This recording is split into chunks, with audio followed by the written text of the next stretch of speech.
నేను ఊకున్న రోజులు, నేను మన్నించిన రోజులు, నేను మాట్లాడాన రోజులు, నీ ఇష్టం వచ్చిన సొలుపురాన మాట్లాడాను. ఒక 50 సార్లు మాట్లాడిన నీ దిక్మాలిన పాదయాత్రల కేసీఆర్ నీ ఫామ్ హౌస్కి వచ్చి దున్నుతా. ఏం దున్నుతా? ట్రాక్టర్ డ్రైవరు నువ్వు? నన్ను మా ఫామ్లో వర్కర్ అడిగిండు, ఏంది సరే నువ్వు మన ఫామ్ దున్నుతాంటే పోతాక ట్రాక్టర్ డ్రైవర్ పనికిట కావాలైనా కానీ.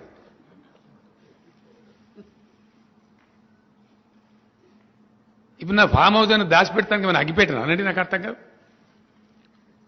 బాజాప్తా 100 ఎకరాలలో నేను నా కొడుకు పెట్టిన భూములలో బాజాప్తా వ్యవసాయం చేసుకుంటున్నాం. అలా బేజాప్తా అదేమన్నా దాచిపెట్టారా? మాకేం మనీ లాండరింగ్లు బోండరింగ్లు లేవు కదా, మాకేం కంపెనీలు లేవు, దందాలు లేవు, మాకేం బిజినెస్లు లేవు, దొంగ వ్యాపారాలు లేవు, మాకేమి లేవు. మీరు మమ్మల్ని ఏమీ చేయలేరు, అది కూడా చెప్తున్నా, జ్ఞాపకం పెట్టుకో. ఏమంటే ఏం కూడా చేయలేరు. అక్కడనో ఇక్కడనో వాళ్ళని వీళ్ళని బెదిరించినట్టు బెదిరిస్తాం అనుకుంటున్నాం. మేమేం భయపడం, నిటారుగా ఉన్నాం, నికార్సుగా ఉన్నాం. ఎస్, లేకపోతే ఇంత ధైర్యం ఉంటుందా మాకు? ఎవరితోనైనా పోరాడగలుగుతాం, ఎంత దాకైనా పోరాడగలుగుతాం. We're not afraid of anybody. ఇంకో